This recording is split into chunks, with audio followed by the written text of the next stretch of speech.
तो दोस्तों इस वीडियो में हम नेक्स्ट एपिसोड के प्रीव्यू को एक्सप्लेन करने वाले हैं। नेक्स्ट एपिसोड में तो वांग लिन जो है ना वो मूफी की वाट लगाने वाला है, वही मूफी जिससे वांग लिन का पंगा हुआ था। तो उसी के प्रीव्यू को हम एक्सप्लेन करेंगे। तो जैसा कि अभी तक के हमने देखा था, इनविजिबल मैन के साथ फाइट करने के दौरान एंशिएंट डीमन स्पिरिट जो होती है ना वो वहां पर आकर पहुंच चुकी थी वांग लिन की हेल्प करने के लिए, लेकिन इनविजिबल मैन हार मानने को तैयार ही नहीं था। तो वांग लिन उससे लड़ने के लिए चाहता और मार मार कर वो उसकी हालत खराब कर चुका था। यहाँ पर वांग लिन के पास दूसरा कोई ऑप्शन नहीं था उस आर्मर को रोकने का जो कि इनविजिबल मैन बना हुआ है। तो असल में वांग लिन यहाँ पर उसको अपने स्पिरिचुअल वर्ल्ड के अंदर डाल लेता है ताकि वो वहां जाकर उसको वहां पर रोक सके। वहां पर भी उस आर्मर ने वांग लिन के ऊपर अटैक करते हुए उसके स्पिरिचुअल वर्ल्ड के ऊपर कब्जा करने की कोशिश की थी, लेकिन फिर भी वांग लिन ये चीज करने में कामयाब रह गया था। उसने उस आर्मर को अपने कंट्रोल में ले लिया। इस वजह से हमें वांग लिन का नया डेविल वाला लुक भी देखने मिला होता है जो कि बहुत ज्यादा कमाल का लग रहा था। तो अब प्रीव्यू के हिसाब से वांग लिन ने जैसे ही वो जो लिन तियान था उसके डिसाइपल को बंदी बनाया था तो वो वहां पर उसको रिफाइन करने की कोशिश करता है, क्योंकि वांग लिन को पता था कि जितने भी डिसाइपल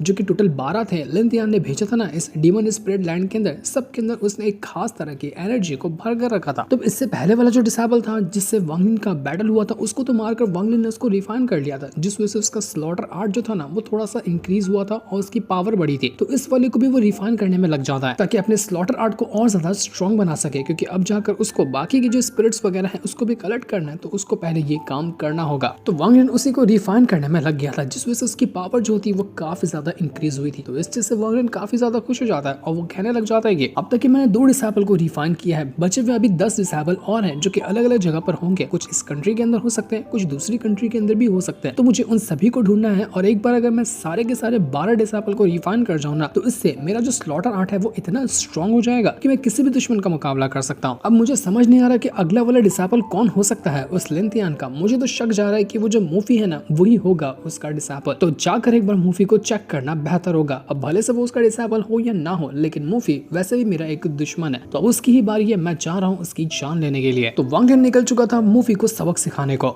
उसके पास यहाँ पर अब पोजीशन तो आ चुकी थी कि इस स्काई डीमन कंट्री का वो टॉप रैंकिंग का बंदा हो चुका है। यहाँ तक के डीमन एम्पायर जो है वो भी उसकी बात मानेगा, उसके बराबर लेवल पर या उससे भी आगे पोजीशन में जाकर वांग लिन पहुंच चुका था। तो वांग लिन को पता चलता है कि अभी जिस स्काई डीमन कंट्री के अंदर वो लोग रहते हैं ना, उस कंट्री ने फायर डीमन कंट्री के ऊपर हमला शुरू कर दिया है। वो लोग फायर डीमन कंट्री के ऊपर कब्जा करना चाहते हैं। डीमन स्पिरिट ने वांग लिन से कहा था कि देखो अगर तुम्हें डीमन स्पिरिट चाहिए ना दूसरी कंट्री की, तो उसका बंदोबस्त मैं तुम्हारे लिए इतना तो कर सकता हूँ कि मैं दूसरे कंट्री के साथ बैटल लड़वा दूंगा। तो यही बैटल वांग लिन जो देखता है ना तो वो समझ चुका था कि ये काम ना डीमन स्पिरिट का, उसने फायर डीमन कंट्री के साथ ये बैटल शुरू करवा दिया है। तो यहाँ पर फायर डीमन कंट्री के साथ मुकाबला करना होगा और वहां पर जाने के बाद जो वहां की डीमन स्पिरिट होगी ना वांग लिन को वो हासिल करनी होगी। ये जो बैटल हो रहा था इसमें स्काई डीमन कंट्री से करीब करीब 10 मिलियन लोग जो थे ना वो तैयार हुए थे फायर डीमन कंट्री के साथ फाइट करने के लिए। ये दोनों असल में डीमन कंट्री ही है और जो कंट्री यहाँ पर कमजोर होती है ना, पावरफुल वाली कंट्री उसके ऊपर कब्जा कर लेती है। तो ऐसा ही यहाँ पर स्काई डीमन कंट्री के साथ भी होने वाला था। वांग लिन को भी इस बैटल के लिए तैयार होना पड़ेगा। उसके पास जिम्मेदारी है अपनी इस स्काई डीमन कंट्री को जितवाने की। तो वांग लिन जो था सबसे पहले उसी डीमन एम्पायर के पास आता है और यहाँ पर आने के बाद डीमन एम्पायर जो था वो सारी बात समझ चुका था कि उस डीमन स्पिरिट ने वांग लिन को कौन सी पोजीशन दी है। अब यहाँ पर वांग लिन से भी उसको रिस्पेक्ट से बात करनी होगी।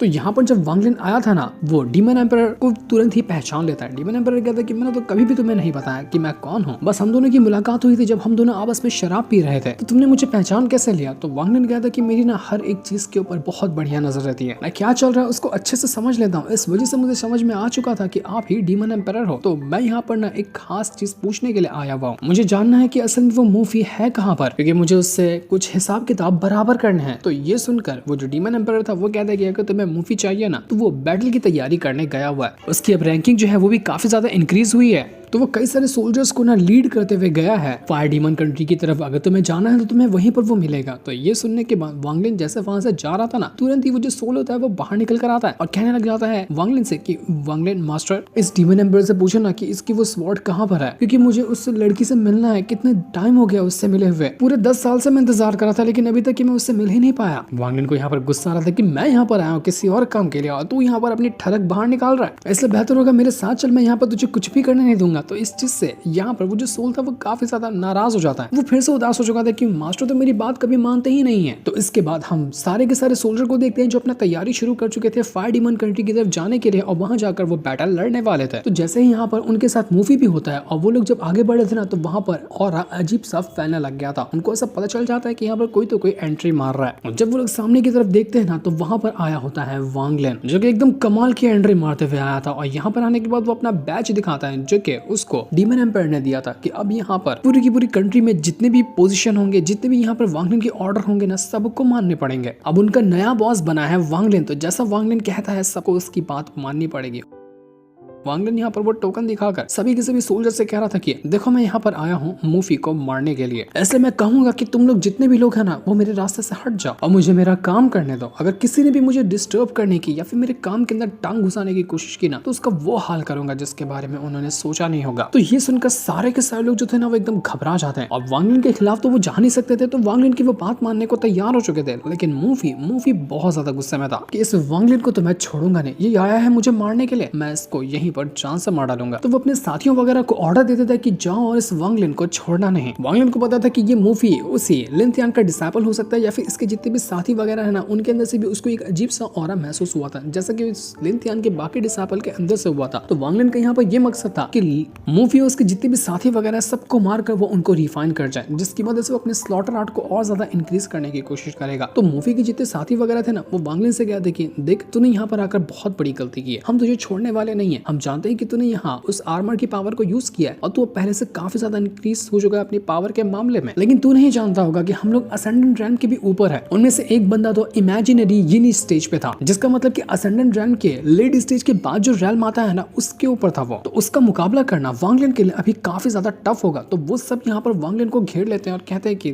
तुम यहाँ पर आकर तुमने बहुत बड़ी गलती की है, तुम अब बचोगे नहीं। वो सब यहाँ पर अपनी पावर का यूज करते हुए वांग लिन के ऊपर अटैक करने की तैयारी शुरू कर चुके थे। तो वांग लिन भी यहाँ पर अपनी पावर को यूज करना शुरू कर देता है। वो यहाँ पर सीधा अपने अंडरवर्ल्ड रिवर टेक्निक का यूज करता है और उसके बाद वो अटैक करने के लिए तैयार था कि मैं तुम में से किसी को भी नहीं छोड़ने वाला हूँ। तो अब यहाँ पर इनका बैटल शुरू हो चुका था, लेकिन हमें नहीं दिखाया जाता कि क्या वांग लिन सच में उतने ज्यादा स्ट्रॉन्ग बंदे और उसके साथ साथ मूफी को भी मार पाएगा या फिर ये लोग यहाँ से भाग निकलेंगे। ये तो हमें पता चलने वाला है एपिसोड के अंदर जो कि संडे को रिलीज होगा। साथ ही साथ हमें प्रीव्यू के अंदर जिक्जिन भी दिखाई जाती है जहाँ पर वो और ज्यादा घबराई हुई लग रही थी, यानी कि वांग लिन ने उसकी वापस से वाट लगाने की कोशिश की और अब तो वो यहाँ पर वांग लिन के खिलाफ जा ही नहीं सकती। उसने जब वांग लिन का इतना गुस्से भरा चेहरा देखा ना उसकी हालत खराब हो चुकी थी। हो सकता है कि वांग लिन यहाँ पर और भी उससे ब्लड पिल हासिल करने की कोशिश करेगा ताकि फायर डीमन कंट्री के साथ जब वो जाकर बैटल लड़े तो उसमें वो जीत हासिल कर सके। ये तो वांग लिन के सफर की बस एक नई शुरुआत है जहाँ अब वांग लिन रुकने वाला नहीं है। उसने पहले तो एंशिएंट गॉड की पावर को हासिल किया, उसके बाद डीमन स्पिरिट को हासिल किया और उसके बाद अब वो डेविल जो एंशिएंट डेविल है उसकी भी पावर को हासिल कर चुका था। अब तीनों की तीनों पावर उसके साथ है और अब उसका मुकाबला करना किसी के लिए भी नामुमकिन होगा। साथ ही प्रीव्यू के अगले सीन में हम ये भी देख पाते हैं कि कुछ बंदे हैं जो यहाँ पर वांग लिन को ना अपना अलायंस ज्वाइन करने के लिए ऑफर दे रहे हैं। तो वांग लिन सीधा सीधा यहाँ पर उनके ऑफर को ठुकरा देता है कि आखिर तुम लोग हो कौन, तुम्हारी हिम्मत कैसे हुई कि तुम यहाँ पर मुझे अलायंस के लिए ऑफर दो, तुम्हारी औकात ही नहीं है कि तुम मुझे ऑफर दे सको। लेकिन ये लोग थे कौन से अलायंस के लिए ऑफर दे रहे थे वांग लिन को वो तो अभी हमें नहीं बताया जाता। वो हमें पता चलने वाला है संडे वाले एपिसोड के अंदर, जिस दिन को दिखाते साथ ही ये प्रीव्यू वाला एपिसोड यहीं पर एंड हो जाता है। Thanks for watching.